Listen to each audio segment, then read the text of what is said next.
What's up YouTube, and welcome to the Anabolic Outpost. In this edition I will be showing off my anabolic pancakes. Now you could probably notice on the screen, the ingredients for these anabolic pancakes are actually very similar to my anabolic French toast recipe.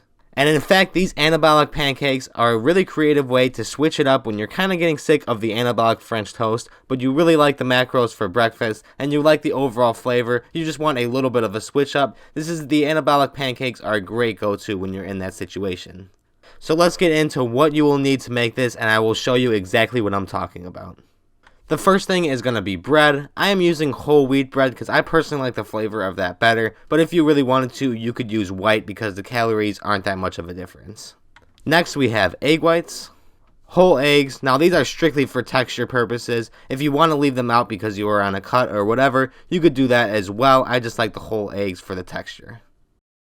Your sweetener of choice, I am using sucralose, cinnamon, xanthan gum, vanilla extract, and finally, to top it all off at the end, some sugar-free syrup. Alright, so let's get into mixing this pancake together, and in order to make the batter for the pancake, you are going to be using a food processor to blend it all together to make the batter smooth and consistent.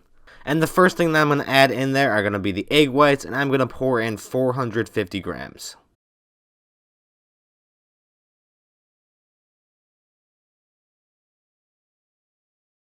And now that the egg whites are in there, I'm going to crack in the eggs, and I'm going to use 3 eggs. And if you're just going to be using strictly egg whites, you're just going to want to add 600 grams of the egg whites, and then obviously none of the eggs, and that will be an equal conversion.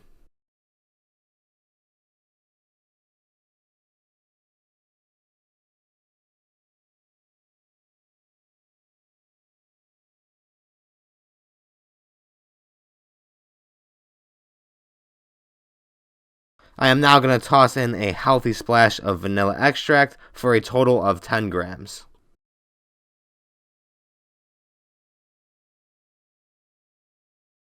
Next, I am adding in the xanthan gum, and I am adding in a total of 1.5 grams. And this is actually a very important ingredient because this is what is going to give our pancakes the fluffiness like regular pancakes will be, and not just be a flat liquidy mess that doesn't have any fluffiness to it at all. Next, I'm going to add in the cinnamon, and I'm going to add in a total of 3 grams of that.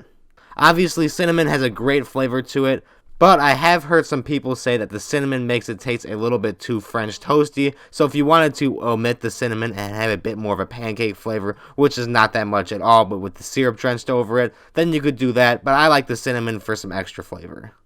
I am now going to add in the sweetener, and I am adding in 1 gram of this stuff, and I usually just eyeball this all the time, and like I said, if you are using a different sweetener, you're just going to have to convert it over and see how much you should add, but it's probably just like a little splash of that stuff and you'll be good to go.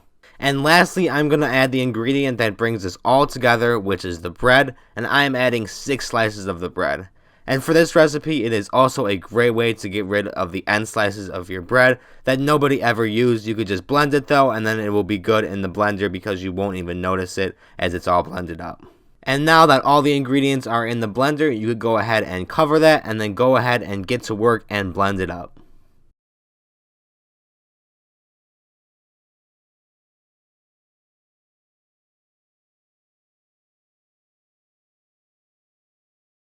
And that shouldn't take too long to blend, but once you have it all blended in a smooth consistency, you could go head over to the stove and go ahead and hit that pan with some cooking spray. And personally, I like to use a smaller pan, as you could see on the stove right now. If you want like some smaller pancakes though, you could use a bigger pan and just make the smaller pancakes. But when I'm cooking these, I just like to make 3 big pancakes on this smaller skillet.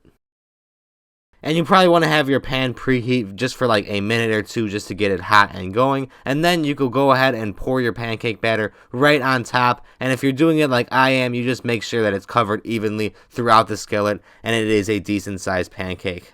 And then you're just going to want to have it sit like this for like 4 to 5 minutes. And then you could check if it's ready to be flipped, which I'm going to go ahead and show you how to do it in just a second. And you can see now that it's cooked just about 5 minutes and the pancake's starting to get a bit fluffy and build up on the sides. And you just go ahead and go for it. Get that spatula under there and then just go for a quick flip. It is probably going to be a bit messy if you're using a big pancake like I am, but that's just the way I like to cook it, and it's just a fun way to eat breakfast.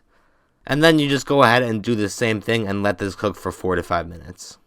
And now here I am just checking it to make sure that it's cooked thoroughly on the bottom. And then your pancake is now finished. And I also forgot to mention that you're going to want to cook this on a low heat. So if your stove is like a normal stove, probably have it in between numbers 2 and 3, kind of like a low to medium heat, so that the inside of the pancake gets cooked thoroughly and it's not just the edges that are crispy and you have a soggy inside. And then in between each pancake that you cook, you're going to want to spray your pan, of course, to make sure that your pancake does not stick to the pan. And of course, this way it makes it for a much easier flip. And for this one, I'm adding some chocolate chips on top just for the fun of it. This just goes to show you that you could add whatever topping that you want, just like normal pancakes. Sometimes I'll add like some blueberries or some bananas or strawberries, and you could get creative and make for some unique different pancake flavors. And you can see here again the fluffiness of the pancake as it starts to cook, and this way you know that it's ready to flip. So obviously nothing's changed between the first one. You just go ahead and get in there and do the flip and make sure that the pancake batter just splatters all over to the stove, and then you have to clean it after you eat your delicious pancakes. And I just did that third pancake off camera just because I think you get the point of how to make these pancakes already. And you could go ahead and stack them and make a delicious looking pancakes platter like it is right here. And you could go to work on these pancakes. Like I said in the beginning, it's a great alternative if you're really into the anabolic French toast and you just want to switch it up a little bit in between your daily routine. You could head on over to the anabolic pancakes for a couple days before you switch back to the French toast. And here we are for the macros of this recipe. We got 89 grams of protein in there, 83 grams of carbs, 19 grams of fat, which is mostly from the eggs, and you can obviously bring that fat number down if you want. And that comes out to a total of 890 calories. This is a pretty big breakfast. Sometimes I do only do 2 pancakes if I'm feeling a bit of a smaller breakfast, but I was hungry this day, and I also wanted a better thumbnail picture with 3 pancakes stacked on top of each other, so I just went all in for the bigger breakfast. But you would go ahead and convert, just multiply everything by 0.66, and you will have a perfectly converted recipe for 2 pancakes.